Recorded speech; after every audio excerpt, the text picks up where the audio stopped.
Deixa eu falar sobre isso um pouco, porque assim, nem o Rodrigo Maia, nem o embaixador são partes nessa questão. Isso é para enganar as pessoas. É claramente um factoide. É uma tentativa do presidente da Câmara de criar um assunto ali, uma expectativa que não vai dar em nada, porque ele não pode representar o Estado brasileiro nessas tratativas. O contrato que existe, a relação que há, é entre o laboratório Butantan, o laboratório Fiocruz, a Fiocruz, né, a Fundação Oswaldo Cruz, com a empresa Sinovac, né, com a empresa privada chinesa.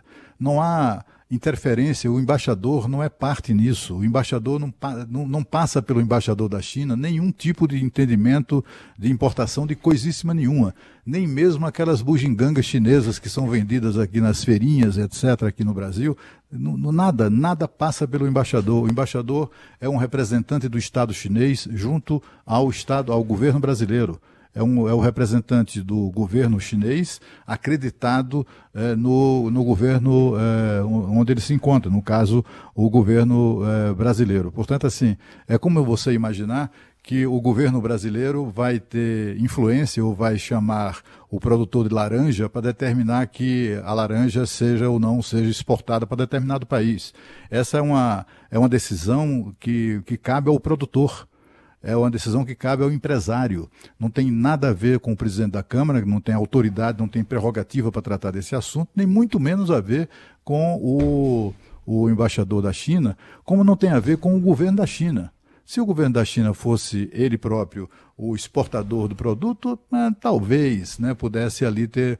Mas assim, o embaixador da China deve estar correndo atrás, coitado, se informando sobre o que é que está acontecendo, para ter o que dizer alguma coisa amanhã ao presidente da Câmara, que está apenas criando um factoide. O presidente da Frente Parlamentar Brasil-China e da Frente Parlamentar dos BRICS, que é o deputado federal Fausto Pinato, do PP aqui de São Paulo, também se colocou nessa jogada, viu, Cláudio? Entregou hoje uma carta ao presidente chinês Xi Jinping. O documento foi protocolado na embaixada da China aqui no Brasil, aí em Brasília. No documento, o Fausto Pinato pede a intervenção direta do presidente chinês para que libere a exportação do insumo farmacêutico ativo, o IFA, né, ao Instituto Butantan e à Fundação Oswaldo Cruz para garantir a continuidade da produção das vacinas Coronavac e Oxford AstraZeneca aqui no Brasil. E é preciso ficar claro para o nosso ouvinte que a vacinação depende dos insumos que vêm da China. Aquele sucesso da vacinação no Brasil que a gente estava dizendo no começo do programa depende da China, nesse momento. Então, do meu ponto de vista, Cláudio Humberto, qualquer esforço que seja feito no sentido de facilitar a liberação desses insumos é válido, porque o governo brasileiro... Mas é enganoso isso. O governo brasileiro se indispôs seguidas vezes com o governo chinês, mesmo sendo o nosso maior parceiro comercial, pode comprometer esse relacionamento ruim. Se ele chegar a comprometer a entrega desses insumos, vai ser um desastre. Vai ser um desastre. A relação não é com o governo da China, é com a empresa privada Sinovac. Simples assim. Tem um CEO lá, que aliás andou confessando haver subornado integrantes da Anvisa lá da China por 13 anos.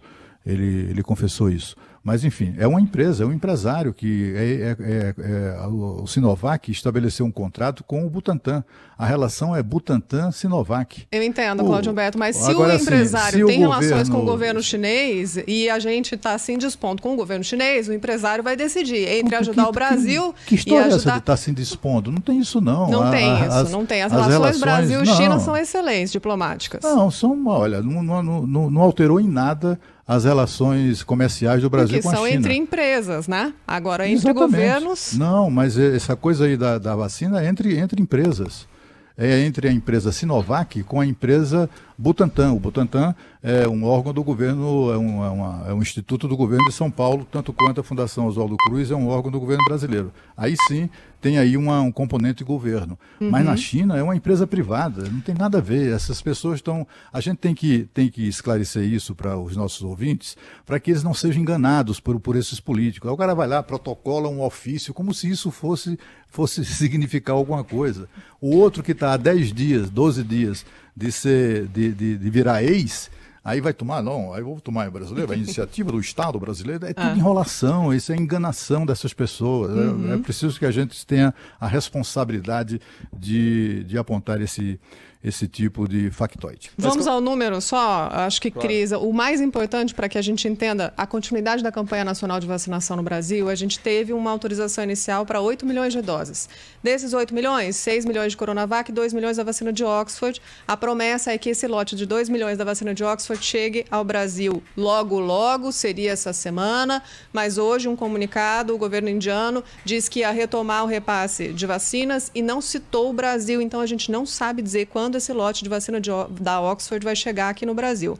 Temos 6 milhões de Coronavac, que é esse lote, essa distribuição que vocês estão assistindo, as pessoas sendo vacinadas, começou a vacinação. O Butantan tem mais 4 milhões e 800 mil doses aqui no Brasil, preparadas para iniciar, aguardando a autorização da Anvisa, novo pedido de uso emergencial. E a gente tem uma promessa de receber da China, o imbróglio, a matéria-prima para produzir mais 10 milhões. Então, seria dobrar ainda esse mês, até o final do mês, só que estava previsto para o início do mês de janeiro. A gente tem que lembrar que a gente tem 10 dias só mais em janeiro. Isso. Né? A gente estava previsto chegar essa matéria-prima no início do mês de janeiro para entregar mais 10 milhões de doses, além das 10 milhões que já estão aqui no Brasil. E isso não aconteceu. Está acontecendo um atraso e não há resposta sobre a entrega dessa matéria-prima para finalizar mais 10 milhões de doses.